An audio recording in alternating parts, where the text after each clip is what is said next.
এখানে বলছে প্রভুজি আমি কিন্তু প্রভু নয়, এই প্রভু টভু আমারে বলবেন না, আমার কুকুর হওয়ার যোগ্যতা নাই আমার এবার প্রভু বলে। একাদশী 2 দিন উল্লেখ থাকলে আমরা কোন দিনটি পালন করব? একটা ভেজাল আছে এর মধ্যে। আমি বললেও তো আপনারা মানবেন না, কারণ আপনারা তো 1 লাইন বেশি বোঝেন, কারণ আপনাকে বেরেন তো আবার কিছু কিছু ওয়াশ করে দিছে। এই ওয়াশকারী কিছু লোক আছে, কি করি এক গ্রুপ কয় এই তোর বাবা মারা গেছে, তুই এই আগের দিন না করলে তোর বাবার আত্মায় শান্তি পাবে না, কারণ ও গীতাই মানে না। গীতাই বললেন যে মানুষ মৃত্যুর পরে আবার জন্ম লয়, তাহলে যদি আমার বাবা জন্ম নিয়ে যায় তাহলে তো আমার আগের দিনে করার দরকার নাই ওই একাদশীটা।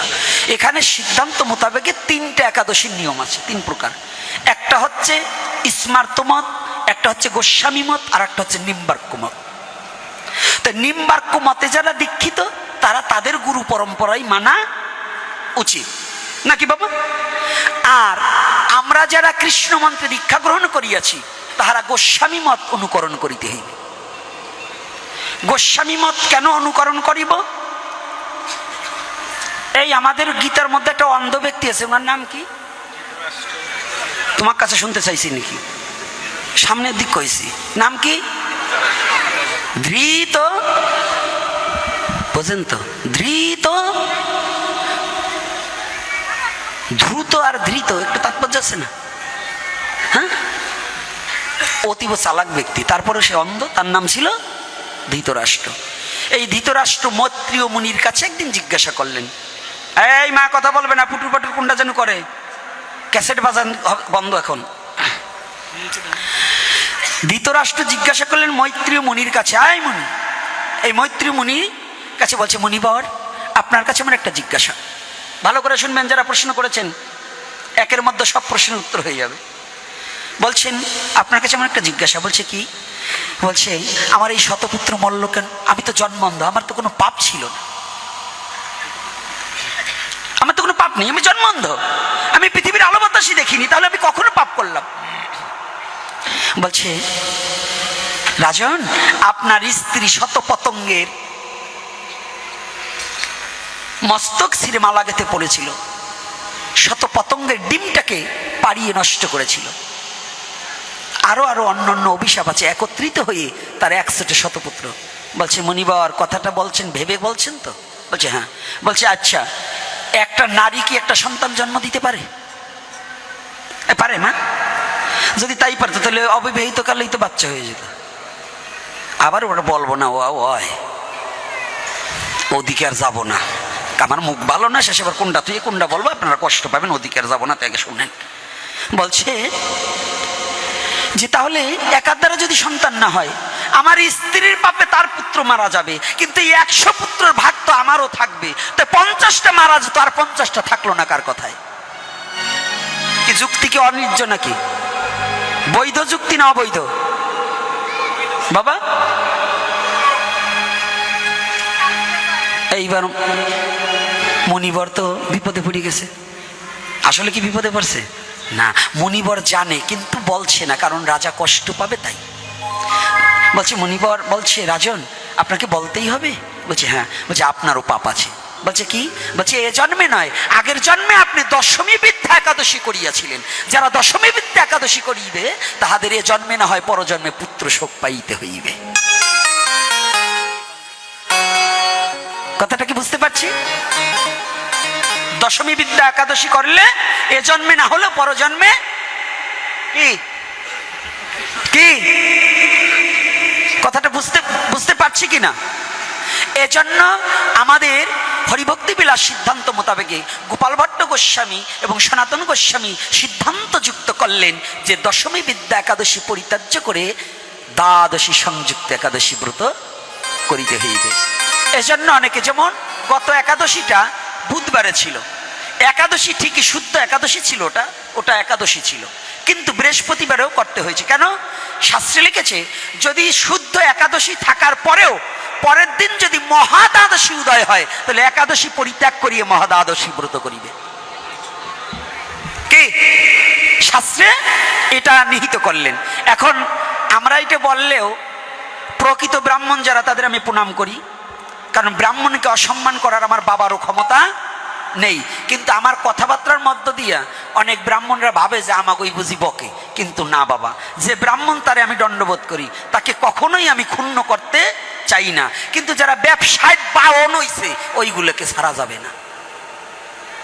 বাওন আর ব্রাহ্মণ কিন্তু আলাদা। ওরা আবার মানুষরে একাদশীর দিন শ্রাদ্ধ পড়লে তাও করায়, কারণ ওর পুঁজি ওই দিনকে না খালি একদিন পরে যদি হয় তাহলে খোলা তাইতে যাবে। তো এই জন্য মানুষরে একাদশীর দিন অনেকের শ্রাদ্ধ করায়, এইটা করা যাবে না। এটা কিন্তু ভালো করে বুঝবেন। আর আমি আজকে অন্যদিকে আর যাব না। প্রশ্ন একটা করছেন, একটাই। অন্য অন্য জায়গায় ওই 10টা 20টা প্রশ্নের উপরে শুধু আলোচনা করে চলে আসি। আজকে তবু আপনাদের এখানে ভক্ত ভালো আলোচনা করলো, আলোচনা শ্রবণও করলো, কিন্তু অন্যান্য জায়গায় দেখা যায় খালি শুধু প্রশ্ন জানতে চায়, শুধু জানতে চায়। দেখবেন আমার এপিসোডগুলো 50টা সারা বাংলাদেশের মধ্যে এই দুরাচারকেই শুধু প্রশ্ন করে। আর একটা কথা বলি, আপনাদের এইখানে অনেকের গলায় মালা দেখলাম না, তুলসীর মালা। এই মালাটা একটু নিয়ে শুকেন। আরে সাধারণ একটা জ্ঞান থাকতে হবে। আগে কুকুর মারতো না গ্রামে, ইঞ্জেকশন দিত না, মারিয়ে ফেলতো না। তো যে কুকুরটার গলায় বেল থাকতো তারে মারতো, কেন মারতো না? ওটার মালিক আছে নাকি বাবা? এইখানে অনেক শিক্ষক আছে, আছেন না? আচ্ছা, আপনাদের স্কুলের প্রত্যেকটা স্কুলের একটা ইউনিফর্ম আছে না? আছে কি না? আচ্ছা, যদি থাকে আপনি প্রশাসনিক ভবনে যাবেন, প্রশাসনিক পদকর্তারাও তাদের একটা ইউনিফর্ম আছে না? তাহলে আমরা যদি ভজন পথে যাই আমাদের একটা ইউনিফর্ম আছে না? আছে কি না? তাহলে আপনারা যে একটা মালা উন্নয়ন না। আজকে আমার এক মা বলতেছে, বাবা আপনার গলায় এতগুলো মালা দেখে আমারে প্রশ্ন করে, তোর গুরুদেব এত মালা পরে কেন? তাই বোঝেন আমি নিছি মালা অগোবাচ্ছে জ্বালা। কথাটা বুঝছেন? অর্থাৎ আমার শাস্ত্রে লেখছে নাভির নিম্নদ্বারের নিচে মালা যাবে না, তার উপরে যেখানে তুমি মালা দিয়ে সাজো কোনো আপত্তি নাই, তুলসী দিয়ে সাজতে পারো। বুইরে হয়ে গেছে তাও গুরু ফিলাপ করে, বুইরে হয়ে গেছে কানে ঝুমকানো ইয়ে করে, বুইরে হয়ে গেছে নাক ঠাসা খোলে নাই, স্বামী মরিয়ে গেছে তবু নাক ফুল নাক ঠাসা খোলে নাই, লিপস্টিক নয় ঠোঁটে, আবার পায়ে সারিয়ালতা নয়। আর আমি এটা তুলসীর মালা নিছি, যে তুলসী দেবীর পরশে ভক্তির উদয় হয়। আর এই তুলসীর মালা নিলে নাকি ওকে জ্বালা বাড়ে। বলেন দি করি কি উপায়? বলেন এইগুলোর কি বলবো? হ্যাঁ, কিছু বলতে পারি না, আর কিছু বলবো না। তবে চরণ ধরে করি মানা, যাদের গলায় তুলসীর মালা নাই তারা একটু তুলসীর মালা ব্যবহার করবেন, এতে দ্বিধাবোধ করবেন না। একটু তুলসীর মালা কণ্ঠে ধারণ করুন। আর আমার কথায় যদি কোনো ব্যথা পেয়ে থাকেন, মা এবং বাবারা নিজ সন্তান রূপে সকলে ক্ষমাসুন্দর দৃষ্টিতে দেখবেন। তবে গতকাল কথা দিয়েছিলাম আজকে একটু হরিনামে নাচবে তো? কি হ্যাঁ নাচবে? কালকে যে বললাম আজকে সবচেয়ে দান করার দিন। আজকের দিনটা কি দিন? মহাপ্রভু যেদিন আসে সেদিন প্রাণ খুলে দান করতে হয়। দান এক প্রকারের নয়, খালি অর্থ দান করলেই দান হয় না। কলিযুগের দান হচ্ছে অন্নদান আর বস্ত্রদান, শ্রেষ্ঠ দান। তাহার চেয়ে অধিক দান হচ্ছে কৃষ্ণ নাম দান। তাহার চেয়ে অধিক কি? কৃষ্ণ নাম। যার কাছে যেমন আছে সে তেমন দেবেন, আর যদি না দেবার পারেন খালি কৃষ্ণ বলে বাহু তুলে নাচবেন। আর পকেটে টাকা থাকলে ঠকাবেন না। কি পারবেন না? হ্যাঁ, আর কি কি আছে দিতে হবে, ব্যস্ত করে সময় করা যাবে না।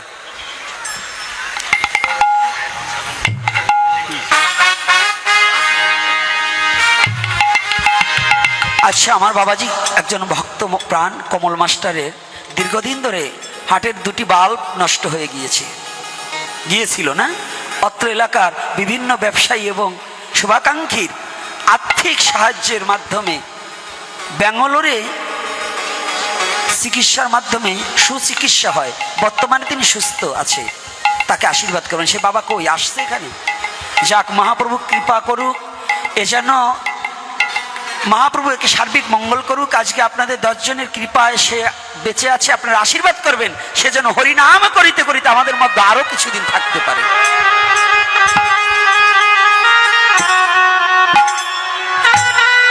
আজকে প্রসাদের ব্যবস্থা করেছে বাবু মৃত্যুঞ্জয় সাহা, এই এলাকাবাসী।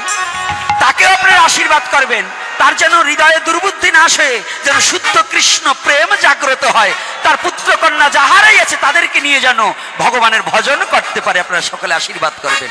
আমি ধনজনের আশীর্বাদ দেই না কাউকে, আমি ভগবানের কৃষ্ণ প্রেম হোক এই আশীর্বাদে আমি সবার কাছে চাই। আমি কাউকে রোগ মুক্তি হোক, ধনজন, এগুলো আশীর্বাদ করি না। তবে যাক, রাধে রাধে। আমার কথার মধ্যে যদি কেউ ব্যথা পেয়ে থাকেন, নিজ সন্তান রূপে ক্ষমা সুন্দর দৃষ্টিতে দেখবেন, এই আশা ব্যক্ত করে আজকের মতো হরিকথা এখানে বিশ্রাম রাখি।